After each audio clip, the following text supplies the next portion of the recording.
Hello students, welcome to my channel literature ज्ञान।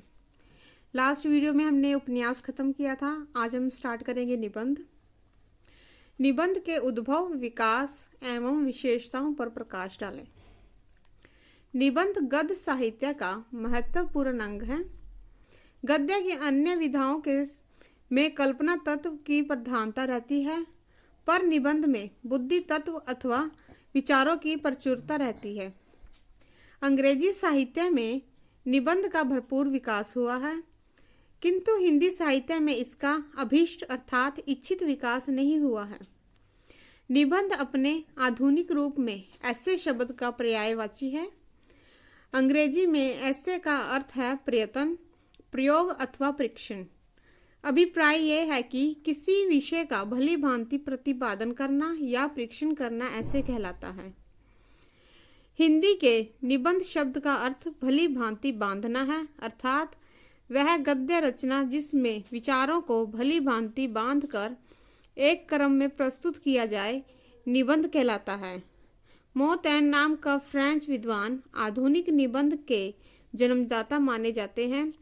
उनके अनुसार यह मेरी भावनाएं हैं, इनके द्वारा मैं किसी सत्य के अन्वेषण अर्थात खोज का दावा नहीं करता।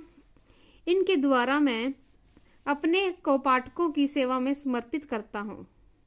समय समय पर विभिन्न विशेषताओं के आधार पर इसको विभिन्न रूपों में परिभाषाबद्ध किया गया है। परिभाषा निम्नांकित की गई है।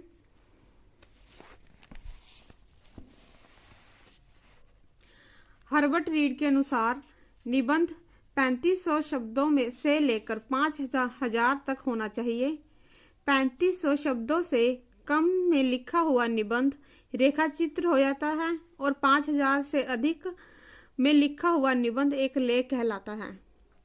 अंग्रेजी कोश के अनुसार निबंध सीमित आकार किंतु विस्तृत शैली में लिखी हुई एक रचना है। A.C. बेसन के अनुसार निबंध में कुछ विनोदी तत्व अवश्य होने चाहिए।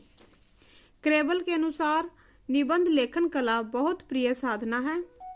जिस लेखक में ना प्रतिभा है और ना ज्ञान वृद्धि की जिज्ञासा, निबंध लेखन उसको भी अनुकूल पड़ता है और उस पाठक को भी भाता है जो विविधता और हल्की रचना में अधिक आनंद लेता है। निबंध का विकास। हिंदी साहित्य में गद्य की विविध विधाओं में निबंध साहित्य का विशेष स्थान है। वस्तुत निबंध ही एक ऐसी विधा है जो कितने ही गद्य रूपों की धुरी है। हिंदी निबंध आधुनिक युग की देन है। धीरे धीरे यह विधा विकसित हो गई। गद्य की अन्य विधाओं के समान निबंध साहित्य का सूत्रपात भी भारतेंदु युग से माना जाता है। 19वीं शताब्दी के उत्तरार्ध अर्थात शुरू में जब भारतेंदु द्वारा हिंदी गद्य का स्वरूप निश्चित हो गया, तभी से निबंधों का समुचित विकास संभव हो सका। इस समय भारतीय जीवन में एक नई चेतना का उदय हो रहा था और निबंध इस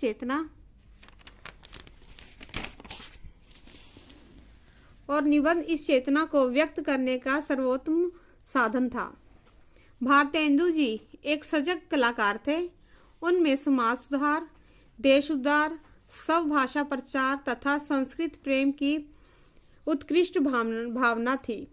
इस भावना को अभिव्यक्त करने के लिए उन्होंने निबंध साहित्य को ही विशेष माध्यम बनाया। भारतेंदु जी और उनके सहयोगियों ने अनेक विषयों पर निबंध लिखे। यह निबंध प्राय पत्र पत्रिकाओं के लिए ही अधिक लिखे जाते थे। यह संयोग की बात है कि इन निबंधों के लेखक ही प्राय पत्र पत्रिकाओं के संपादक थे। हिंदी निबंध साहित्य को सुविधा की दृष्टि से 4 भागों में बांटा गया है: भारतेंदु युग, द्विवेदी युग, शुक्ल युग, आधुनिक या वर्तमान युग। धन्यवाद।